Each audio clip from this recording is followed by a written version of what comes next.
O texto que nós lemos, para quem está nos acompanhando pelas redes sociais agora, e para quem chegou depois que nós fizemos a leitura, a nossa leitura está em Mateus capítulo 13, que vai do versículo de número 1 até o versículo de número 23. É a parábola do semeador. Mas eu vou contar uma história agora, eu queria a sua atenção. Os mais antigos que congregam conosco conhecem essa história. E se alguém puder encher minha quartinha, eu agradeço. Glória a Jesus. Vamos nós. A historinha todo mundo conhece. É um casal. Vou dar nome fictícios a esse casal. É o Raimundo e a Francisca. O Raimundo e a Francisca, eles eram casados. E todo o governo da casa estava sobre o Raimundo. A Francisca era uma excelente esposa. E eles tiveram um filho. Vamos chamar esse filho de João. Então nós temos aqui uma família, Raimundo, a irmã Francisca e o João, não é isso os nomes? Ok. Essa família era uma família muito feliz. O Raimundo todo dia saía para trabalhar, ele era aquele que dava sustento à casa, homem responsável, muito responsável, cuidava da casa, trabalhava. A esposa dele, a irmã Francisca, uma excelente dona de casa, cuidava do filho, o Joãozinho, cuidava da casa. Não era Amélia, né, mas era uma mulher de verdade. Só que quando foi um dia, o Raimundo saiu para trabalhar e ele foi sequestrado. Quando o Raimundo foi sequestrado, ele passou muito tempo fora de casa. Só que a irmã Francisca, ela nunca trabalhou na vida. Ela não sabia o que era ir para uma fila de banco, pagar as contas. Ela só sabia cuidar do Joãozinho, seu filho, e fazer a comida e lavar a roupa do marido e coisas assim, de uma dona de casa, no modelo antigo. E quando foi um dia, o Raimundo foi sequestrado, passou muitos anos, foi sequestrado, levado para outro país, e a irmã Francisca, que nunca foi para uma fila de banco, a irmã Francisca, que nunca trabalhou na vida, porque ela era a encarregada da gestão da casa, a irmã Francisca, ela teve que se virar nos 30. Então ela arranjou um trabalho, ela se profissionalizou, ela aprendeu a trabalhar, foi para a fila de banco, ou seja, a irmã Francisca, Daniel, ela aprendeu a se virar. O que ela nunca tinha feito, ela passou a fazer. Passaram-se vários anos e o Raimundo apareceu. O Raimundo que tinha sido sequestrado apareceu. E eu queria muito a sua atenção na introdução da mensagem, porque eu gosto muito de usar essas coisas, um poema, uma história, uma letra de uma música, ou alguma coisa assim para prender a nossa atenção. E um dia o Raimundo voltou. Quando o Raimundo voltou, teve uma alegria na casa, porque o Raimundo estava de volta, Irã. Aquela felicidade primeira, que o Raimundo era o dono da casa, a Francisca cuidava de tudo, o Joãozinho, aquela família bem estruturada. O segundo momento foi quando o Raimundo foi sequestrado, a irmã Francisca teve que trabalhar, ela teve que se virar, teve que ser o homem e a mulher da casa. Só que agora o Raimundo voltou. Raimundo foi sequestrado, arrancaram um rins dele, e ele conseguiu fugir do cativeiro e voltou para casa. Quando ele chegou em casa, o que aconteceu? Uma alegria, o marido estava de volta. E aquela alegria teve uma segunda lua de mel, né? O Raimundo voltou àquela lua de mel com a irmã Francisca, e foi aquele verdadeiro love. Depois dessa lua de mel, aí o Raimundo chegou para a Francisca: pronto, Francisca, agora é o seguinte, o homem da casa voltou, agora vai voltar a ser tudo como era antes. Eu vou trabalhar, você só vai cuidar da casa, você só vai passar minhas roupas, Você não vai dar mais um prego numa barra de sabão assim, em termos de trabalhar, de sair de casa e esse negócio todo. Deixa que eu sou burro de carga e eu trabalho. Só que quando o Raimundo falou isso, depois de 10 anos sequestrado, sabe o que aconteceu? A Francisca olhou para ele e disse: não, aquela Francisca que você conheceu morreu. Eu sou uma nova Francisca. Depois que você desapareceu, eu tive que me virar, tive que tomar rédea, tive que trabalhar, tive que fazer o seu papel. E agora aquela alegria do retorno do Raimundo se tornou o quê? Se tornou uma crise. Porque o Raimundo voltou para casa, a Francisca não queria mais aceitar aquele papel de mulher no modelo antigo, e todos os dias era uma briga. Como é o nome dessa família? O Raimundo chama-se Espírito, a Francisca chama-se Alma, e o Joãozinho, que é o filho, chama-se Corpo. Quando Deus criou o homem no jardim do Éden, criou espírito, alma e corpo. Esse primeiro casal, esse primeiro momento do casamento, quando o Raimundo governava tudo, a Francisca lhe era submissa, e eles tinham um filhote chamado Joãozinho, que era um mundo feliz, era Adão antes da queda.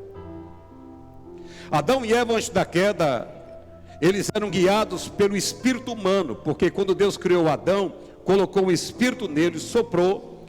E Adão antes da queda ele era guiado pelo Espírito. Porque qual é a faculdade do Espírito?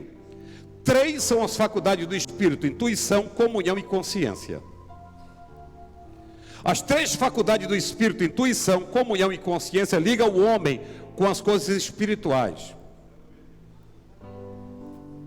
Então Adão ele tinha uma conexão com Deus através do Espírito dele. Porque o espírito do homem é o elo de ligação entre a criação e o Criador.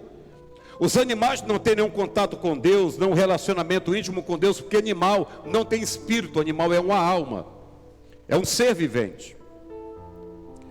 Só que quando Adão caiu, o que aconteceu? Se lembra que o Raimundo foi sequestrado e desapareceu? Pois é, quando Adão caiu, o espírito do homem ficou inutilizado, o homem perdeu o contato com Deus. Porque o elo de ligação com Deus era o espírito, e agora o espírito do homem está morto. Aí agora se lembra que quando o Raimundo foi sequestrado, quem foi que tomou de dona da casa? A Francisca. E quem é a Francisca? É a alma. Como o espírito do homem foi inutilizado, aí a alma, que é a sede da nossa personalidade, a alma tem 3 faculdades: mente, ou intelecto, vontade e emoções. Intelecto ou mente, volição ou vontade e emoções. Então vocês se lembram que quando Raimundo foi sequestrado, quem tomou de conta da casa foi a Francisca. Depois que o homem caiu no jardim do Éden, sabe o que aconteceu? Nós passamos a ser guiados pelo nosso intelecto, pela nossa vontade e pelas nossas emoções. Hoje nós vamos passear um pouquinho na Bíblia, e eu queria que você viesse comigo em 1 Coríntios, capítulo de número 2. Em 1 Coríntios, no capítulo 2, a partir do versículo de número 11,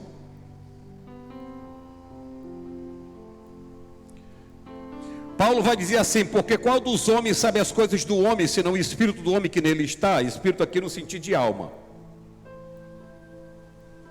Assim também ninguém conhece as coisas de Deus, senão o Espírito de Deus. Versículo 12: mas nós recebemos o Espírito do mundo, mas nós não recebemos o Espírito do mundo, mas o Espírito que provém de Deus, para que pudéssemos conhecer o que nos é dado gratuitamente por Deus. Verso 13: os quais também falamos não com palavra de sabedoria humana, mas com o que o Espírito Santo ensina, comparando as coisas espirituais com as espirituais. Agora olha o verso 14, está falando da Raimunda, ou melhor, da Francisca, dominando o mundo. Vamos ver a irmã Francisca aqui no verso 14. Sabe quem é a irmã Francisca? É o homem natural, que é guiado pela alma, mente ou intelecto, vontade e emoções. Olha aqui o verso 14.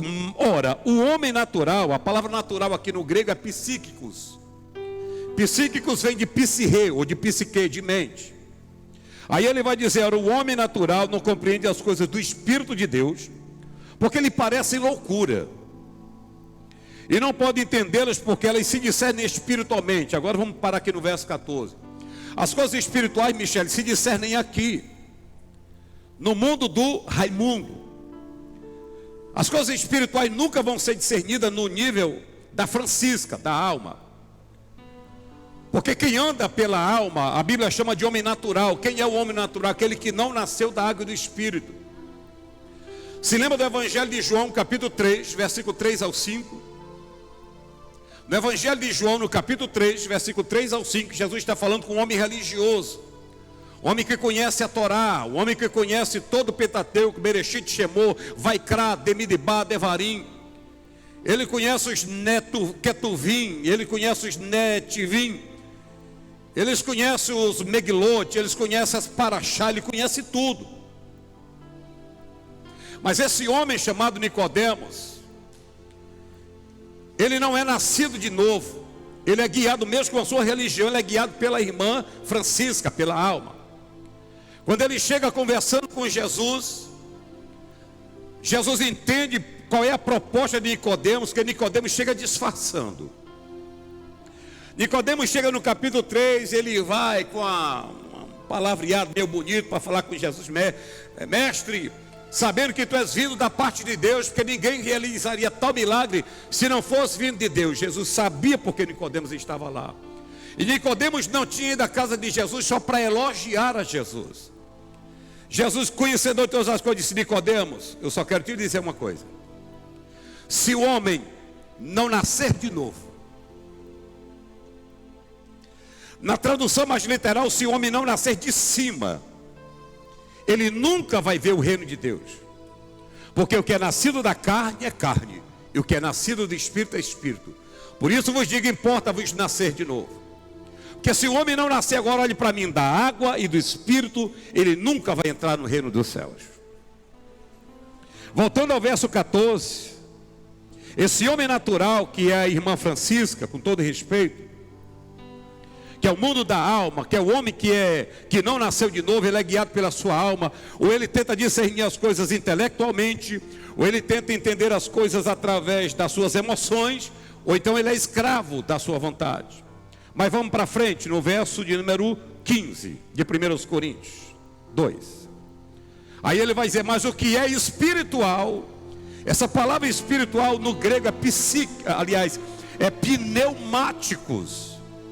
Quem já encheu pneu de bicicleta, quem já encheu um pneu sabe o que é pneumático. É o que é cheio de vento. E que vento é esse? Quando Jesus ele morreu e ressuscitou, reuniu os discípulos, Jesus ia para o céu e olhou para ele e disse assim: recebei o Espírito Santo. E tendo dito isso, fez assim.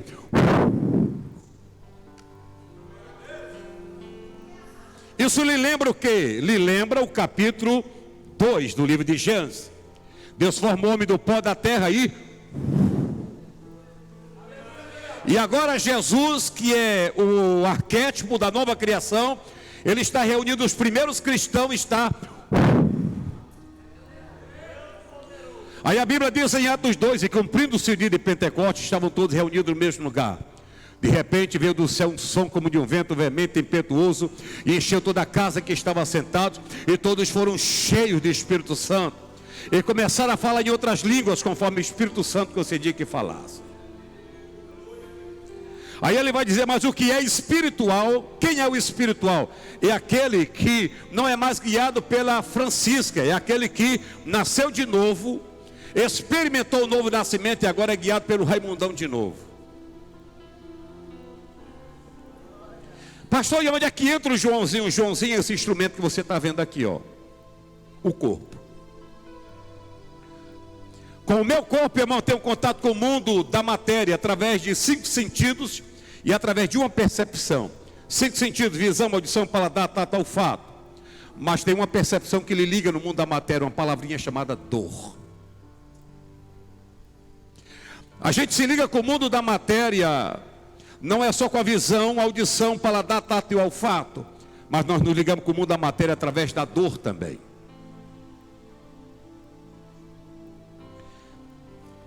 Só que o homem natural, ele não compreende as coisas espirituais. Por quê? Porque ele está morto. A Bíblia vai dizer, na epístola de Paulo aos Efésios, no capítulo 2, vai dizer assim: e vos vivificou, estando vós mortos em ofensas e pecados. Nós estávamos mortos. Mas na realidade, pastor, eu estava morto, mas eu estava vivo. Braço, perna, tenho faculdade, eu tenho um curso superior. E como é que a Bíblia está dizendo que eu estou morto se eu estou vivo? Calma. Nós estávamos mortos nos nossos pecados e nos nossos delitos. E no verso 2 diz assim, de Efésios 2: em que noutro tempo andaste segundo o curso deste mundo, segundo o príncipe das potestades do ar, do espírito que agora opera nos filhos da desobediência, entre os quais todos nós também antes andávamos nos desejos da nossa carne, fazendo a vontade da carne e dos pensamentos, e éramos por natureza filhos da ira, como os outros também. O que aconteceu? Um dia alguém pregou o evangelho. Se lembra de Marcos 16:15? A partir do versículo 15: e de por todo mundo e pregar o evangelho a toda criatura, aquele que crê e for batizado será salvo, aquele que não crê será condenado, e estes sinais seguirão aqueles que creem. Em meu nome expulsarão demônios, em meu nome falarão novas línguas, colocarão a mão sobre os enfermos, eles serão curados, e se beber alguma coisa mortífera, não vos fará dano algum. Se lembra de Mateus capítulo 28, versículo 19 e 20, quando Jesus disse: é-me dado todo o poder no céu e na terra, portanto ide, e fazei discípulos em todas as nações, batizando-os em nome do Pai, do Filho e do Espírito Santo, e ensinando-os a guardar todas as coisas que eu vos tenho ensinado. Pastor, e qual foi o elo de ligação quando a gente se converteu? Romanos 10, 9 e 10. Quando alguém nos pregou a palavra, sabe o que aconteceu? Romanos 10, 9 e 10, a Bíblia diz que com o coração nós cremos para a justiça, e com a boca nós confessamos que Jesus Cristo é o Senhor. Aí sabe o que aconteceu? Nós éramos mortos, nós éramos guiados pela irmã Francisca, que era a nossa alma, porque o irmão Raimundo tinha sido sequestrado. Nós nascemos sem o Raimundo, nascemos com a Francisca e nascemos com o Joãozinho, mas nós não tínhamos espírito atuante, nós estávamos mortos. Aí sabe o que a Bíblia diz ainda em Efésios, capítulo 2, versículo 8: pela graça sois salvos,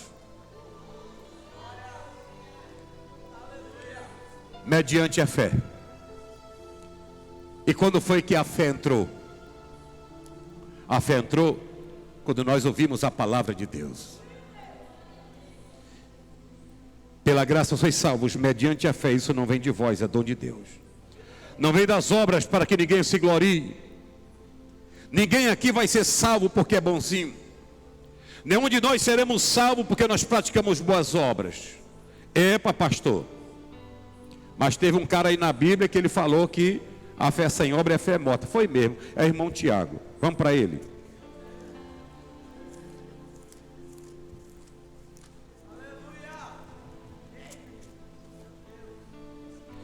Agora estou me lembrando dos meus tempos de professor de seminário. Capítulo 2 de Tiago. Tiago começa no capítulo 2, versículo 14, usando uma metáfora social. Ele vai dizer: meus irmãos, que aproveita se alguém disser que tem fé e não tiver as obras? Porventura a fé pode salvá-lo? Espera aí, pastor. Mas o texto lá de Efésios 2, 8 e 9 diz: pela graça sois salvos, mediante a fé. Isso não vem de vós. E agora aparece o irmão Tiago, vem lá do campo da Pajuçara, dizer para nós aqui que nós não somos salvos somente pela fé, mas pelas obras também. Tiago, o que tu veio fazer aqui, cara? És tu perturbador de Israel? E ele diz no verso 15: se o irmão ou a irmã estiverem nus e tiverem falta de mantimento cotidiano, e se algum de vós disser: ide em paz, aquentai-vos, fartai-vos, e não lhe dede as coisas necessárias para o corpo, que proveito virá daí? Assim também a fé, se não tiver as obras, é morta em si mesmo. Mas dirá alguém: tu tens a fé, e eu tenho as obras. Mostra-me a tua fé sem as tuas obras, e eu te mostrarei a minha fé pelas minhas obras. Versículo 19, estou em Tiago 2. Tu crês que é um só Deus? Fazes bem. Também os demônios do creem e estremecem. Mas, ó homem vão, queres tu saber que a fé sem as obras é morta? Porventura Abraão, nosso pai, não foi justificado pelas obras, quando ofereceu sobre o altar o seu filho Isaque? Bens vê que a fé cooperou com as suas obras, e que pelas obras a fé foi aperfeiçoada. E cumpriu a escritura que diz: creu Abraão em Deus, e isso lhe foi imputado por justiça, e foi chamado amigo de Deus. Versículo 24. Veja então que o homem é justificado pelas obras e não somente pela fé. Aí agora, versículo 26. Porque assim como o corpo sem o espírito está morto, olha aí o que falei no começo, assim também a fé sem obras é morta. Martinho Lutero, que em 31 de outubro de 1517 explodiu com a reforma protestante, e na reforma protestante foi estabelecido 5 solas: sola fide, somente pela fé; sola gratia, somente pela graça; sola fide, sola gratia, sola Cristo, somente Cristo; sola escritura, somente a escritura; e sola deo glória, somente a Deus a glória. Porque Martinho Lutero saiu da igreja católica, e na igreja católica dizia que para você ser salvo você tinha que praticar boas obras. Aí Martinho Lutero se levanta e disse: não, as obras não salvam ninguém, porque pela graça sois salvos, mediante a fé. Nós somos salvos pela graça. Por mais bonzinho que você seja, você será salvo pela graça. Nenhuma obra vai aperfeiçoar a nossa fé. Só que quando Martinho Lutero estabeleceu 5 solas, aliás, os 5 solas começou com ele. Quando Martinho Lutero lia esse texto do capítulo 2 de Tiago, ele entrava em conflito. Por quê? Porque ele estabeleceu a reforma protestante dizendo: nós só somos salvos pela graça mediante a fé. E agora aparece Tiago dizendo: não, a fé também coopera. E agora? Vai dormir com um barulho desse? Mas é simples resolver a questão. A teologia de Paulo é a teologia da graça. E a teologia da graça faz a seguinte pergunta, Atos 16, 31. Que farei para ser salvo? O que nós iremos fazer para ser salvos? Aí Paulo responde: crê no Senhor Jesus e será salvo tu e tua casa. Então vamos lá, a teologia de Paulo é assim, Neto.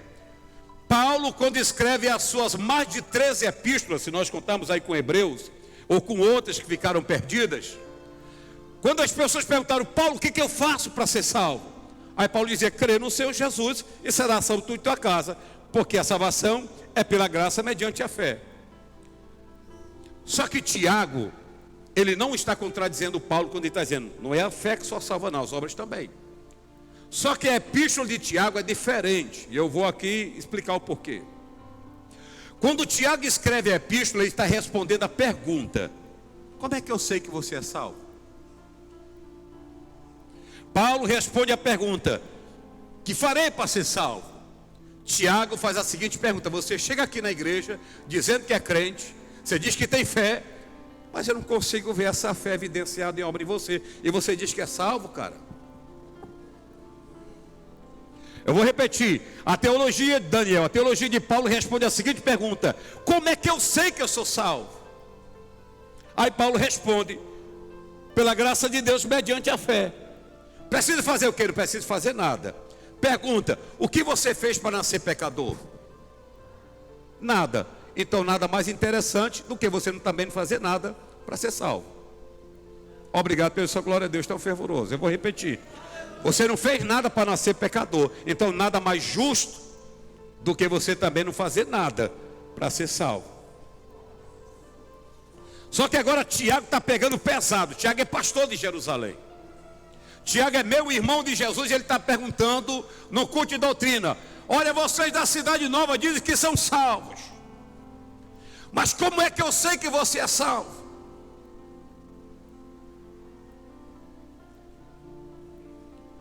Aí o tema da minha doutrina, ou dessa doutrina nessa noite é: você é salvo?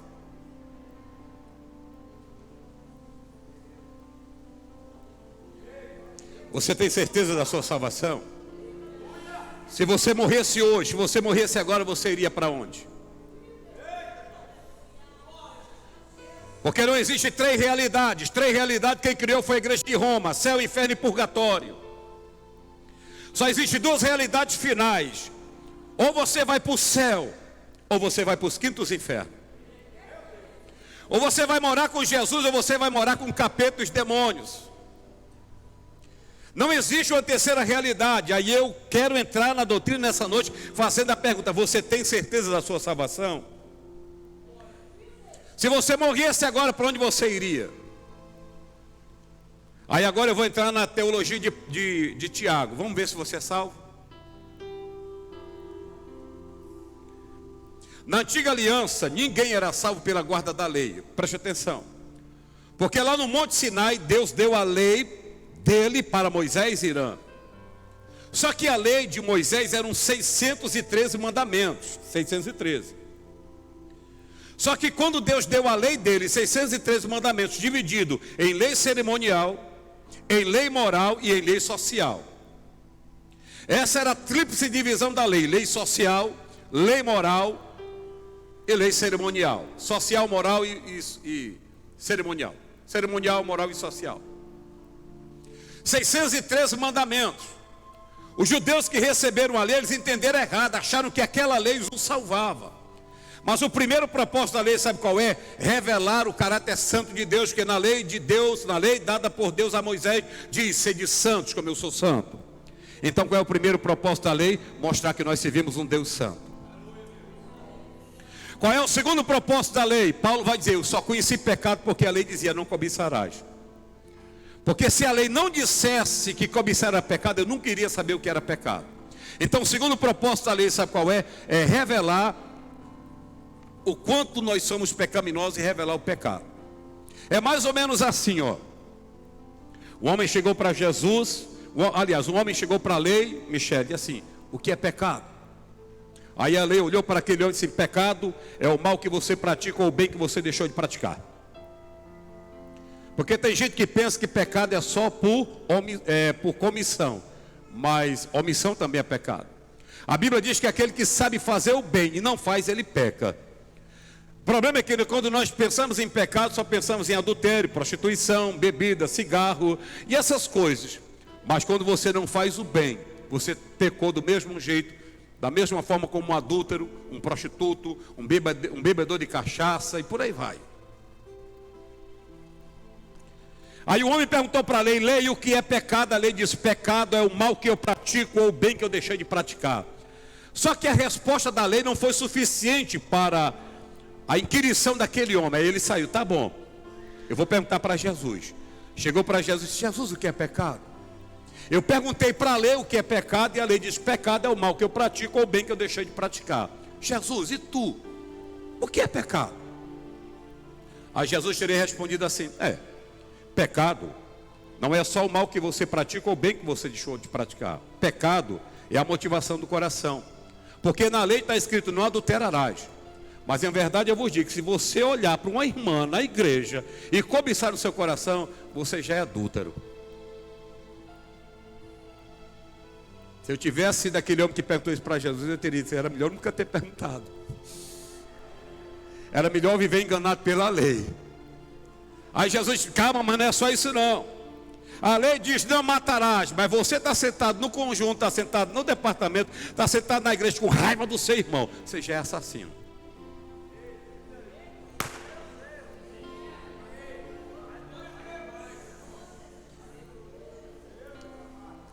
Aí Jesus disse: pecado não é só aquilo que eu pratico ou que eu deixei de praticar. Pecado é a motivação do nosso coração. Se lembra da Francisca lá? Pois é, nós nascemos Francisca. E tem alguns crentes que até deveriam se envergonhar, porque são péssimos cristãos. Ainda diz assim, se vangloriando: irmão, eu sou assim mesmo. Quem quiser gostar de mim é desse jeito, eu sou desse jeito, o meu temperamento é esse, ninguém me muda não. Francisca, era para, na verdade, esse crente se humilhar e dizer: Senhor, me perdoa, porque eu não consigo mudar.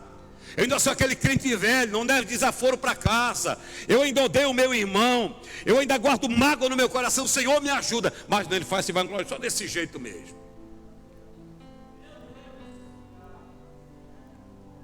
Quando na realidade era para ser vergonha nossa, quando nós, ao invés de nós nos vangloriarmos, dizendo, eu sou desse jeito mesmo, eu falo pelos cotovelos, não levo desaforo para casa. Cara, é para você ter vergonha na cara, bicho. Aleluia. Nesses 8 anos que eu estou aqui, essa é a doutrina mais importante que eu estou pregando nesses 8 anos até hoje. Você tem certeza que é salvo? Aí o homem ficou espantado.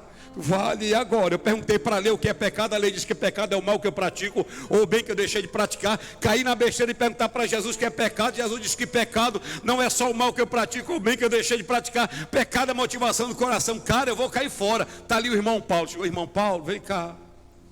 O que é pecado? Irmão Paulo, eu caí na besteira de perguntar para a lei o que era pecado. A lei diz que pecado é o mal que eu pratico, ou o bem que eu deixei de praticar. Eu não fiquei satisfeito por perguntar para Jesus. Jesus apertou mais ainda dizendo, pecado não é só aquilo que você faz de ruim, ou a bondade que você deixou de fazer, mas pecado é a motivação do seu coração. Paulo, e agora, Paulo, me livra dessa. O que é pecado? Aí Paulo diz, pecado não é só o mal que você pratica, ou o bem que você deixou de praticar, como diz a lei. Pecado não é só a motivação do coração, como falou Jesus. Pecado sou eu, miserável homem que eu sou. Essa é a noite da reunião dos miseráveis. Paulo disse, miserável homem que eu sou. Quem me livrará do corpo dessa morte, desse corpo da condenação? Aí só que Paulo tem um lampejo de glória. Aí ele termina dizendo, mas graças a Deus, por Jesus Cristo, portanto agora nenhuma condenação há para os que estão em Cristo Jesus, que não andam segundo a carne, mas segundo o Espírito. Aleluia. Paulo escrevendo em 1 Coríntios, capítulo 1 e versículo de número 18, ele diz, a mensagem da cruz é loucura para os que perecem, mas para nós que somos salvos é o poder de Deus. O homem natural, ele nunca vai entender como é que pode uma pessoa que é comedor de feijão, se você é comedor de feijão, se é um pecador comedor de feijão, nego velho, não tem pecado comer feijão, é muito bom, tem ferro. Aí o ímpio, que é o homem natural, vai dizer, como é que pode o nego velho desse, comedor de feijão igual a mim, dizendo agora que é salvo?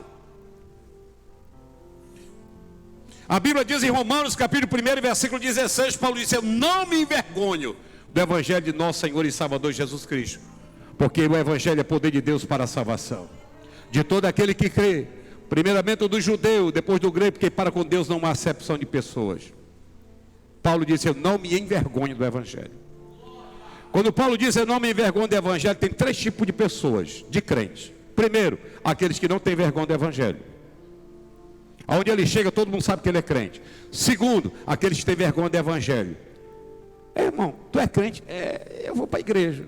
Tu é crente? Não, meu pai é tocador, meu pai é obreiro. Tu é crente? Eu estou indo para a igreja. Tem vergonha do Evangelho. Mas tem o terceiro tipo, que é o pior.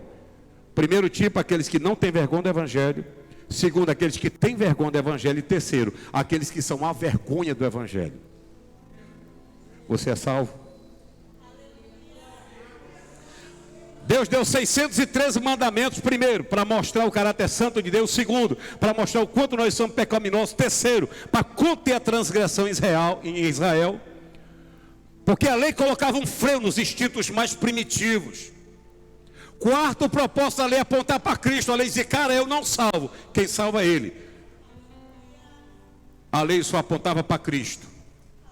A lei apontava para o caráter santo de Deus. Em segundo lugar, apontava para o caráter pecaminoso do homem. Em terceiro lugar, ajudava a conter, mas não mudava o coração. Quarto lugar, apontava para Cristo, dizendo, a lei, eu sou um espelho para revelar, mas o sangue é o sabão para lavar.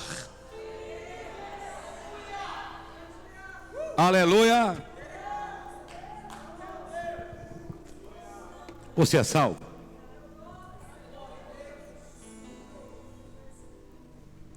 Quinto propósito da lei, revelar para o crente como é que um crente deve se comportar e andar. Só que quando Deus deu a lei, ninguém conseguiu cumprir. Aí você pergunta assim, como é que pode? Deus dá a lei para ninguém cumprir. Pois é, porque Deus deu a lei exatamente porque ninguém iria cumprir a lei. Nem eu, nem você, como nascemos como a Francisca, nascemos natural, homem natural, precisamos de um novo nascimento para podermos nascer de novo, voltar a ter contato com os céus. O homem natural, nem o homem espiritual vai conseguir cumprir toda a lei. Pastor, eu não estou entendendo nada. E por que Deus deu a lei? Exatamente para isso, porque sabia que ninguém iria cumprir. Para mostrar que estava impossível o homem se salvar. Aí sabe o que aconteceu? O próprio Deus, ele tabernaculou, ele encarnou, ele virou carne. Aí sabe o que aconteceu? Ele cumpriu a lei no meu e no seu lugar.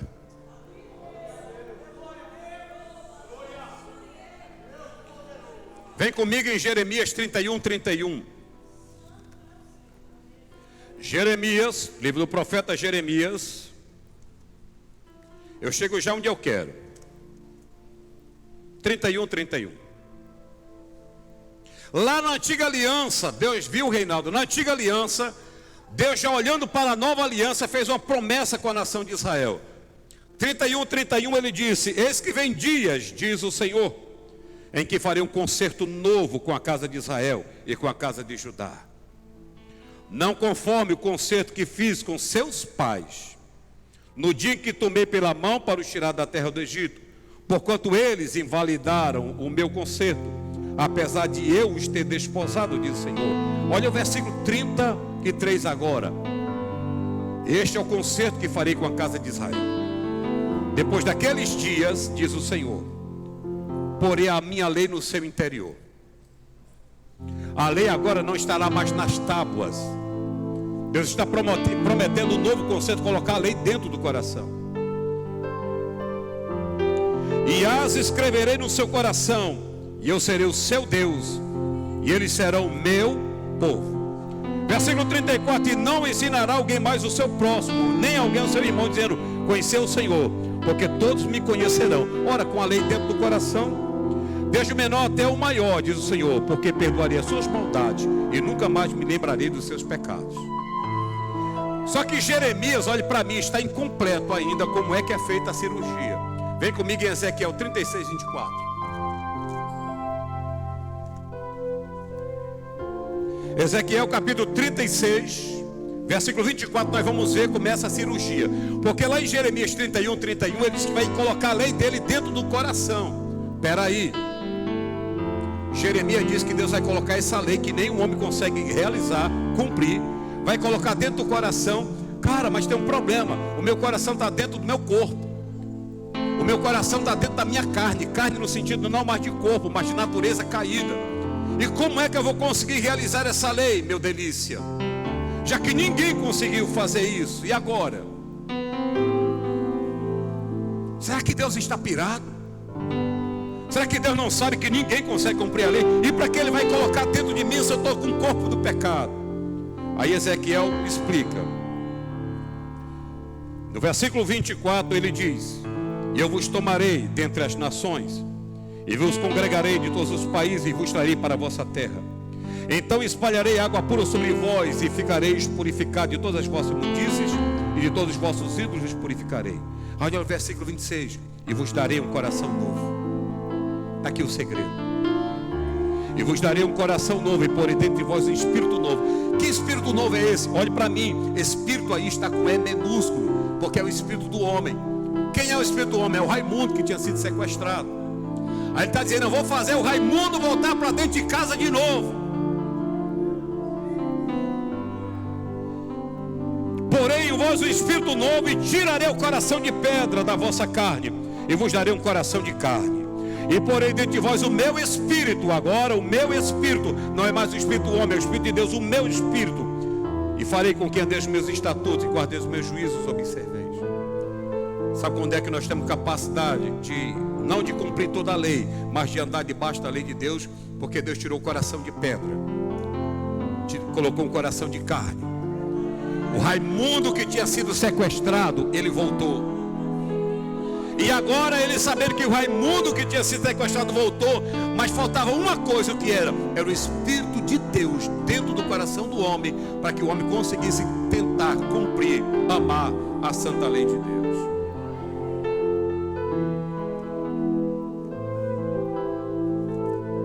Pastor, e como é que eu conheço alguém que é salvo? Vem comigo em Mateus capítulo 7.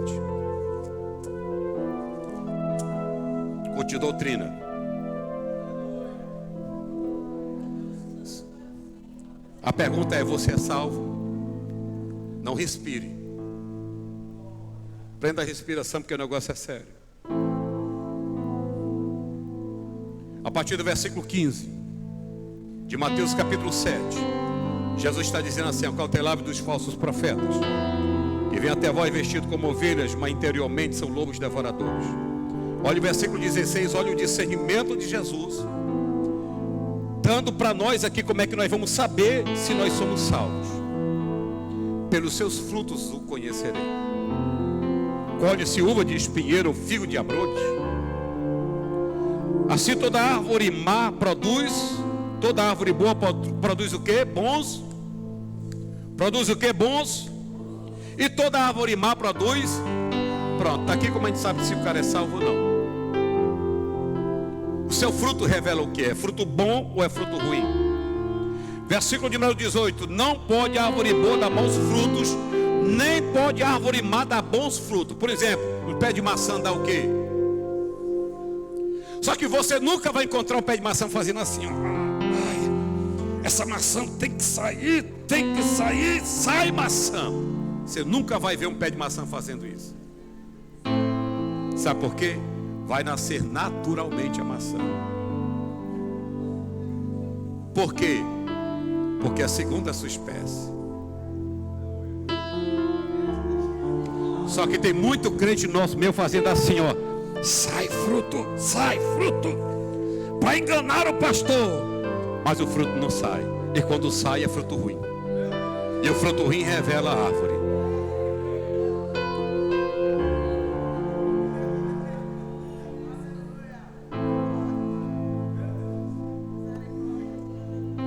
Você é salvo.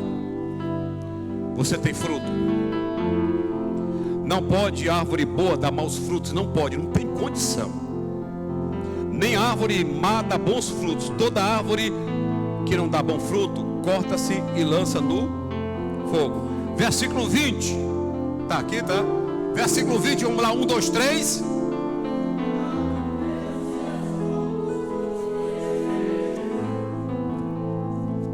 Como é que a gente conhece alguém que é salvo? Pelo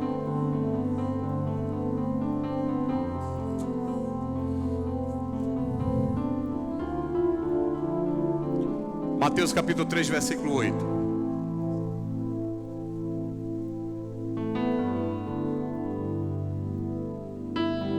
Produzir, pois, frutos dignos de...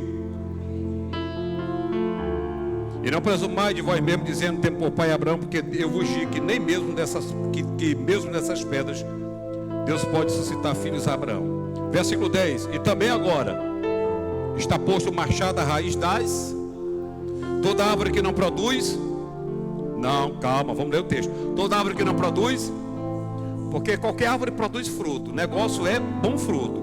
Toda árvore que não produz bom fruto é cortada e lançada no... Pronto. Vamos ver se você é crente. Você tem fruto. E que fruto é esse, pastor? Vem comigo em Gálatas capítulo 5. Vamos para a Bíblia. Pastor, eu vim aqui nessa noite atrás daquela mensagem de cura interior. Cara, tu quer mensagem mais profunda de cura interior do que essa? Deus tirando o coração de pedra, colocando o coração de carne, falando para você que se você não produz bom fruto, você está em péssima situação, porque o machado está na raiz da árvore, só esperando o decreto: corta. Gálatas capítulo 5, a partir do versículo 16, olha o que Paulo diz, contrastando as obras da irmã Francisca com as obras do irmão Raimundo.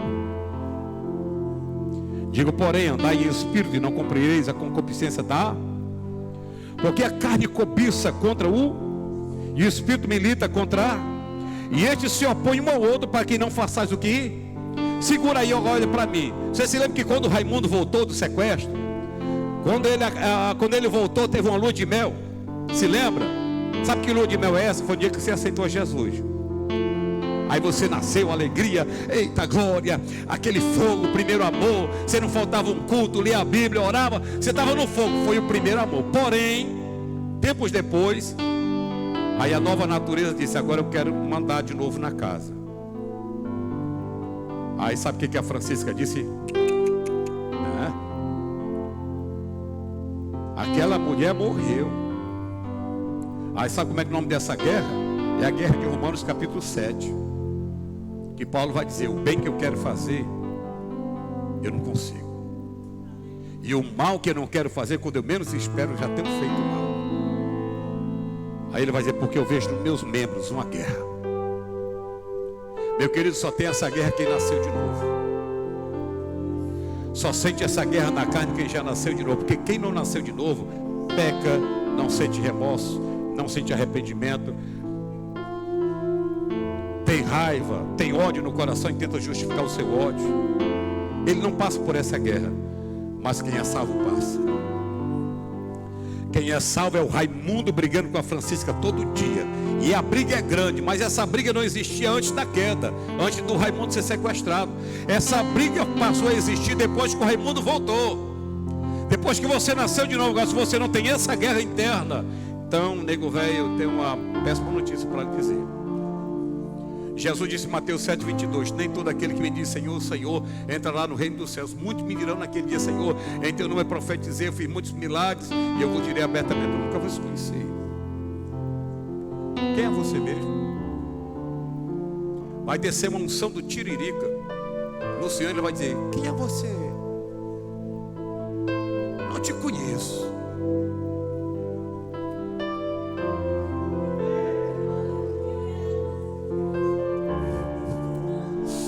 Aleluia. Eu faço essas quebradinhas de vez em quando para o chicote ali melado no azeite descer mais macio. Hoje é culto de você sair com raiva, cara.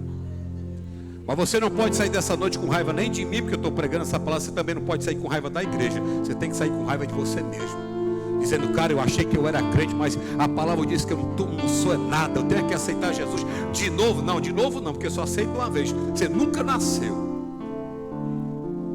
Vamos lá. Mas se sou guiado pelo Espírito, não está debaixo da lei. Porque as obras da carne são prostituição, impureza, lascívia, idolatria, feitiçaria, inimizade, porfias, emulações, iras, pelejas, dissensões, heresias, inveja, homicídio, bebedice, glutonarias e coisas semelhantes a esta, porque tem mais, a lista é longa, acerca dos quais vos declaro, como já antes vos disse, que os que cometem tais coisas não herdarão o reino de Deus. Agora vamos para o fruto. Mas o fruto do Espírito é, em algumas traduções, que provavelmente pode ser essa, caridade. Mas em outras traduções, amor, alegria, paz, longanimidade, benignidade, bondade, fé, mansidão, temperança. Contra essas coisas não há lei. E os que são de Cristo, só quem é de Cristo, crucificaram a carne com suas paixões e concupiscências. Se vivemos no Espírito, andemos no... Se vivemos no Espírito, andemos no... Hoje em dia nas igrejas tem um tal de cai-cai. Pastor, você não acredita que o crente pode cair no poder de Deus? Creio sim. Eu não acredito nesse cai-cai aí. Porque tem muita gente que cai no Espírito, mas não consegue andar no Espírito.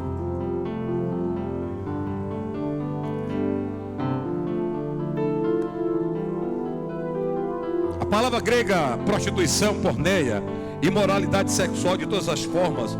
Isso inclui também gostar de quadros, filmes ou publicações pornográficas. O que é impureza? A cartasia. O que é isso? Pecados sexuais, atos pecaminosos, vícios, inclusive maus pensamentos e desejos do coração. Lascívia, a zelgeia, sensualidade. É a pessoa seguir suas próprias paixões, maus desejos a ponto de perder a vergonha e a decência. Outra obra da carne, idolatria. adoração de espírito, pessoas ou ídolos, e também confiança numa pessoa, instituição ou objeto, como se tivesse autoridade igual ou maior do que Deus e de sua palavra. Feitiçaria, palavra grega farmaqueia. Espiritismo, magia negra, adoração de demônios, uso de drogas, de materiais na prática de feitiçaria. Inimizade, que graças a Deus não tem na Assembleia de Deus. Intenções e ações fortemente hostis, antipatia, inimizade extrema. Porfias, graças a Deus não tem porfia na Assembleia de Deus. E que é porfia? Palavra grega eres, briga, oposição, luta por superioridade. Ainda bem que não tem na Assembleia de Deus essas obras da carne.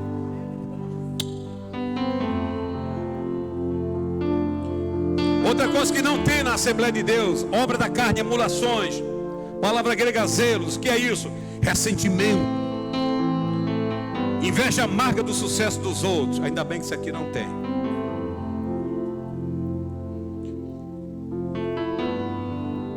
Nona obra da carne, ira, grego timos, ira ou fúria explosiva, que rompe através de palavras e ações violentas. Já vi aquele crente que pavia o culto na igreja. Peleja, também não tem na igreja. Ambição egoísta e cobiça de poder. Dissensões de costasia, introduzir ensinos cismáticos na congregação, sem qualquer respaldo na palavra de Deus. Heresia, rairese, grupo dividido dentro da congregação, formando colunas egoístas, que destrói a unidade da igreja. Ainda bem que na Assembleia de Deus não tem panela. Aleluia.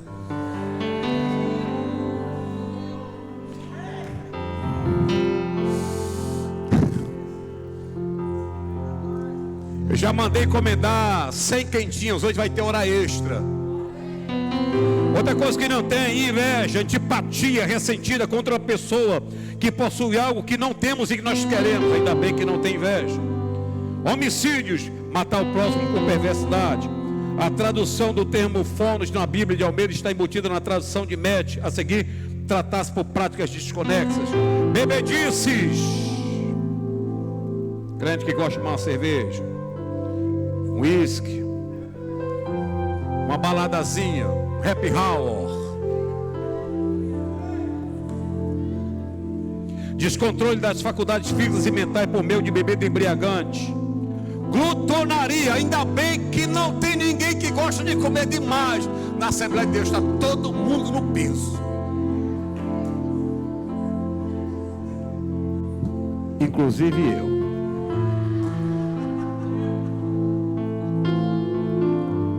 Glutonaria, diversões, festa com comida e bebida do meio extravagante, desenfreado. Ainda cabe mais um espaço aqui. Interessante que pouco se prega sobre glutonaria, mas é obra da carne. Quem é glutão não vai para o reino dos céus.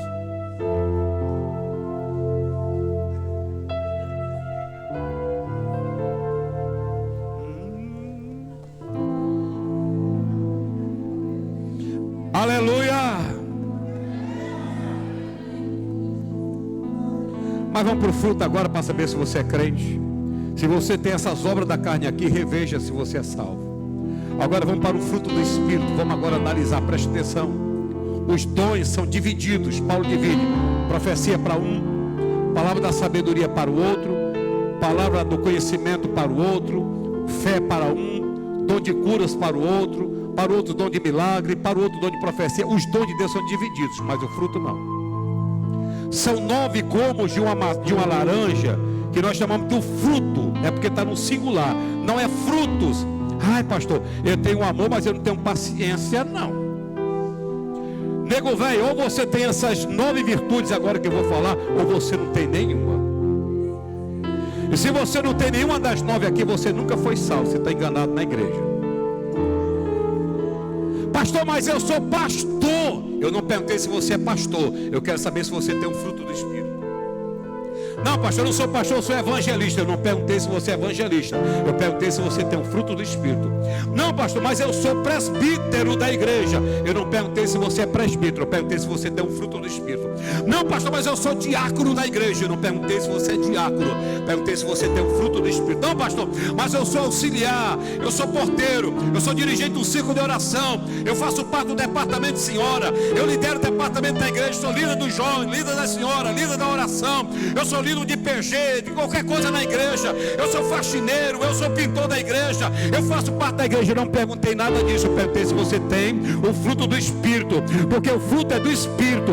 E se você não tem um fruto, é porque você não tem o Espírito. Se você não tem o Espírito, é porque você não é de Deus. Se você não é de Deus, você é do diabo. Quer aceitar Jesus agora? Quer?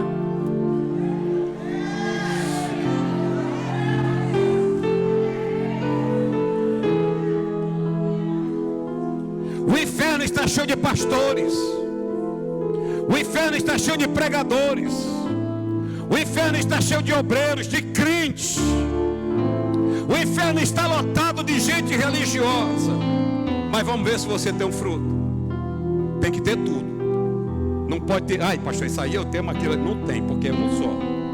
Primeiro, caridade ou ágape, o amor.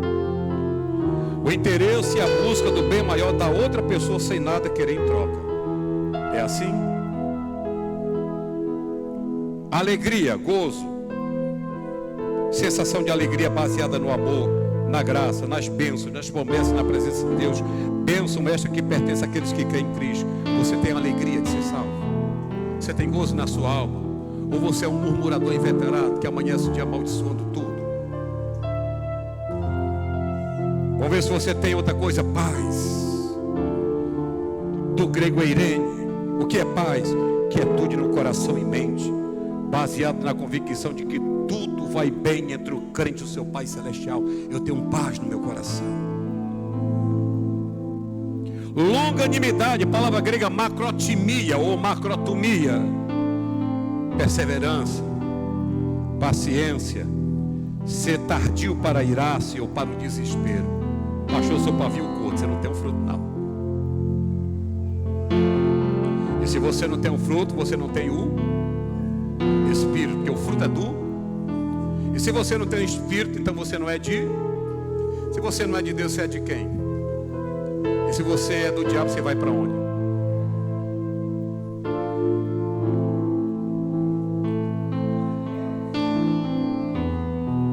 Benignidade,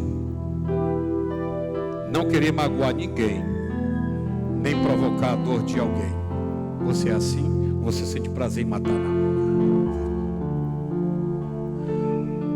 Bondade, agatosune, zelo pela verdade, pela retidão e repulsa ao mal.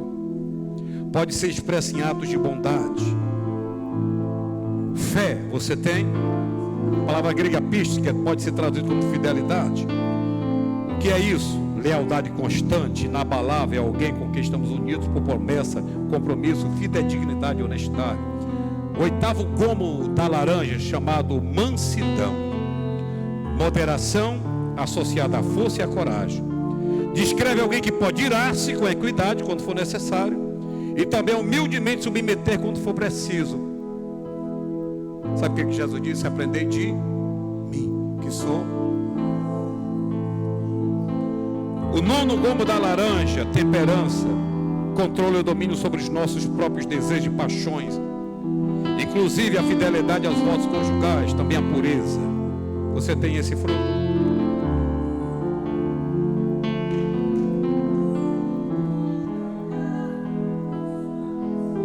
Vai dormir com esse barulho nessa noite.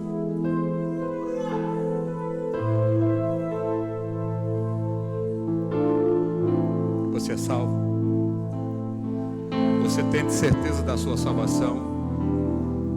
Ou você está esquentando o banco de igreja? No final das contas você vai ter uma surpresa desagradável quando você fechar os olhos e acordar numa realidade espiritual não planejada por você, mas por conta daquilo que você não teve nunca e você não percebeu. Você fez de conta porque achava que bastava estar na igreja, e você pode acordar numa realidade e dizer: Pai Abraão, tem misericórdia de mim. Manda que Lázaro molhe o dedo na água e me refresque aqui, porque eu estou em tormento. E naquele grande dia você possa ouvir: filho, como é que você foi parar aí, cara? Você é salvo. Vamos para casa. Ou como eu queria que essa igreja estivesse cheia. Mas não tem problema. Pastor, estou pensando na irmã.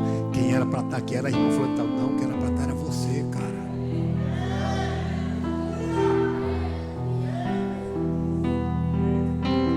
Tem um fruto?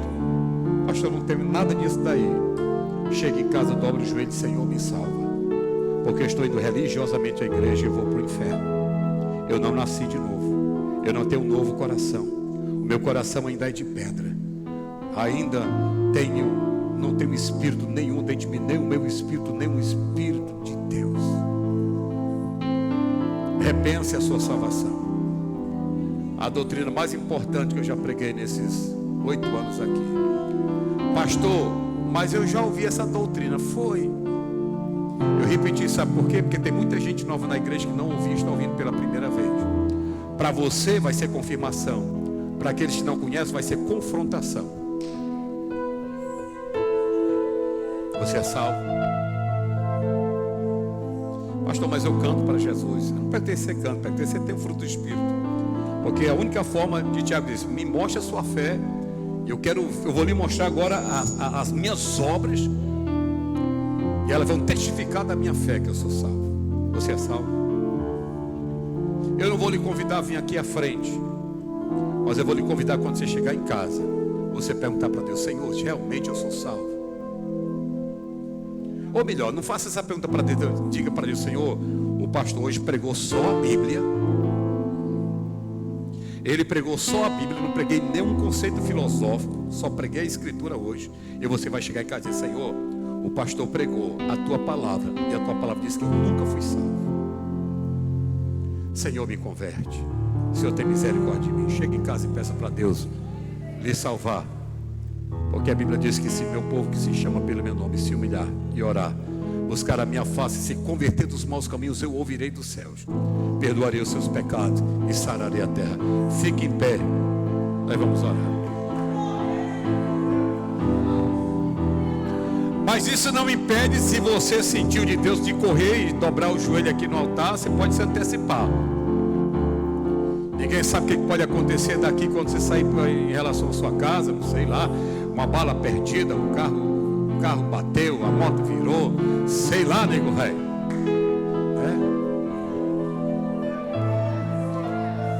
Não é, olha, presta atenção, não é para se reconciliar, não. É para dizer: Senhor, eu ouvi a palavra, ela foi muito confronto, então me ajuda, eu quero ser um salvo. Se quiser vir, nego velho, pode vir. E nós vamos orar. E quem vai fazer essa oração é meu amigo Tiago, homem da fé com as obras. Ele vai orar por nós. Se aqui eu não vou orar por você, também o Tiago não vai orar por ele. Estão fazendo, pode vir. Estão fazendo aí a sua oração com Deus. Isso aí é com você e Deus. Tá bom? Tiago vai orar por nós. E se você não teve coragem de vir aqui, porque você acha que está tudo bem, que você é crente, de boa. Arrocha, nego velho.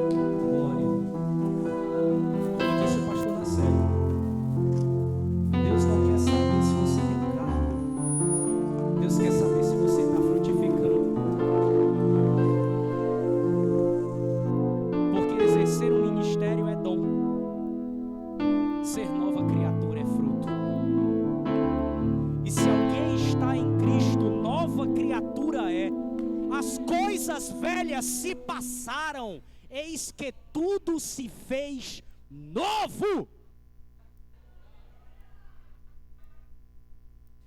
Senhor meu Deus, Pai de infinita bondade e misericórdia, essa palavra bateu forte em mim nessa noite, porque diz a tua palavra que ela é martelo que esmiuça a penha. A tua palavra, diz Hebreus 4, ela é mais afiada que qualquer espada de 2 gumes. que penetra entre as divisões da alma e do espírito, entre juntas e medulas, e é apta para discernir os pensamentos e intenções do coração. Mas também diz a tua palavra, Isaías 55, ela não volta vazia, antes prospera naquilo que te apraz, e cumpre o objetivo para o qual tu a enviaste. E se tem gente aqui diante do altar, ajoelhado, prostrado, é porque está reconhecendo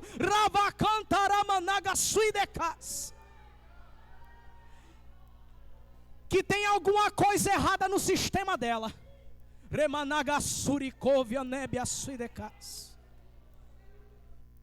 Está reconhecendo, Deus, que é aquela videira, Senhor, que devia estar dando uvas doces, mas está dando uva brava. É aquela que aquela pessoa quando come chega a trava.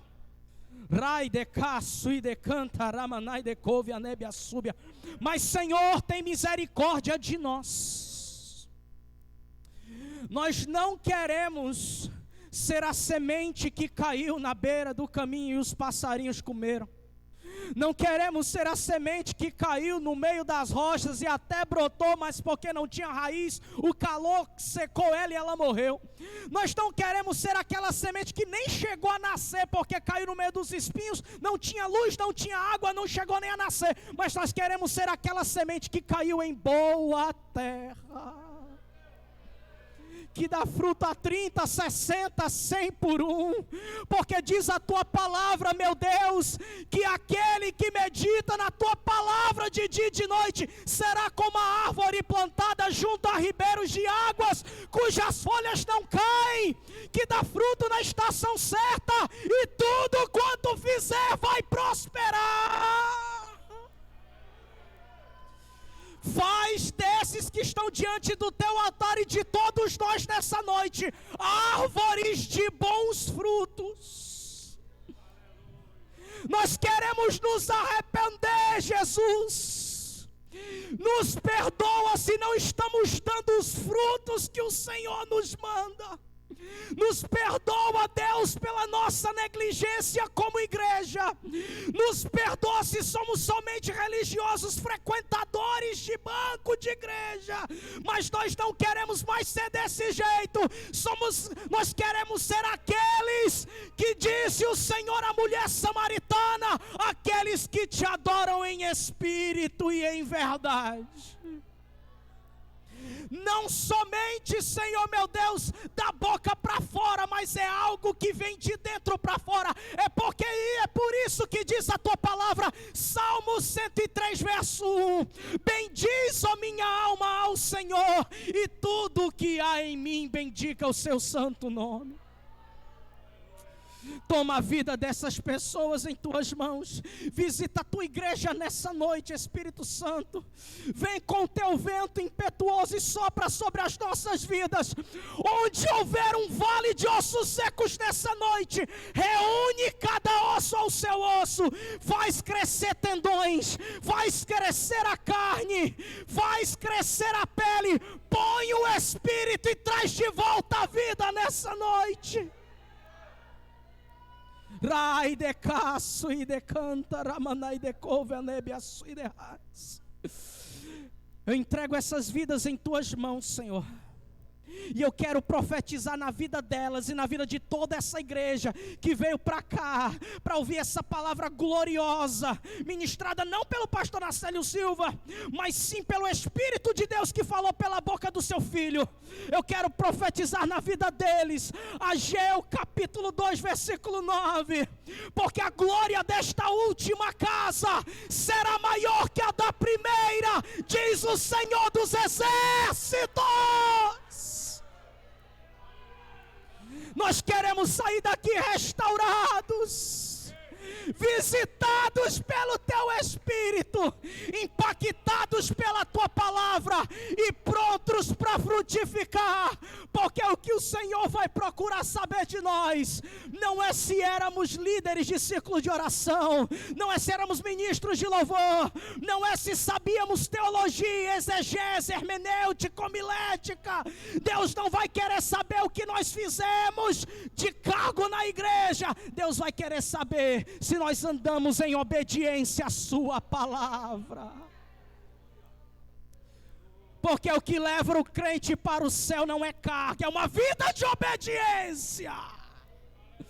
Toma nossas vidas em tuas mãos, Senhor, e todos esses que vieram aqui, Senhor da glória, que o Senhor renove, que o Senhor restaure, que o Senhor faça uma obra gloriosa, poderosa na vida desses irmãos, e aqueles que não vieram também, porque o Deus que está tocando os que estão no púlpito, vai tocar quem está na nave da igreja, vai impactar as nossas vidas. Nós vamos sair daqui renovados, restaurados, e o nome do Senhor será glorificado.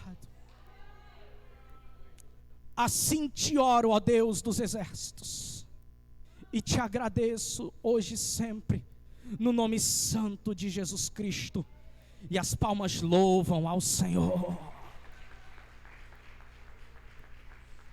Aleluia, vamos para casa. Aumenta só um pouquinho. Os irmãos podem ficar aí que eu vou dar a bênção apostólica. Para quem é novato na igreja, deixa eu contar uma revelação. Há 8 anos atrás eu assumi essa igreja. E tem pastores que acham que da forma como a gente dirige uma dá certo na outra, e não dá. Cada igreja tem uma realidade espiritual diferente. Eu fui pedir a Deus revelação como eu iria dirigir Cidade Nova. E Deus me deu um sonho entrando no hospital. E chegando no hospital, muita gente doente. Eu ia para uma maca que tinha um homem com os braços cortados. Os braços dele tinham sido amputados na altura do ombro, aberto o peito e uma cirurgia muito mal feita. E quando eu chegava naquela maca, o homem dizia: tiraram o meu coração e não colocaram um coração novo. Me pregue doutrina, me empregue doutrina. Eu vou morrer, mas antes de eu morrer, me pregue doutrina. Quando eu acordei, eu disse: já sei qual é a receita para a Cidade Nova. E tem dado certo há 8 anos, doutrina. Olhe para mim, é por isso que eu não prego doutrina confundindo com usos e costumes. Eu não faço isso. Quando eu prego usos e costumes, você tem que ter o cabelo desse tamanho, você não pode usar brinco, não pode usar aquilo. Eu estou mascarando a pessoa por fora, mantendo a sua religiosidade interna. Eu prego algo que arranca do coração. E tem dado certo nessa igreja. Essa igreja, quando eu assumi, me foi dito: você vai pegar a pior igreja do campo. Hoje nós somos a melhor. Não é por minha causa, mas é por causa, sabe de quê? Da palavra de Deus. Da palavra. O que a palavra de Deus não fizer juntamente com o coração, pastor nenhum vai conseguir realizar. O amor de Deus, nosso Pai, a graça e a paz do nosso Senhor e Salvador Jesus Cristo, a comunhão e a consolação do doce Espírito venha sobre a sua igreja, desde agora e para todo sempre. E o povo de Deus diz: domingo tem culto de missões, tá bom? Traga uma pessoa para ouvir o evangelho, tá bom? Doutrina a gente prega na quinta-feira, no domingo a gente prega o evangelho.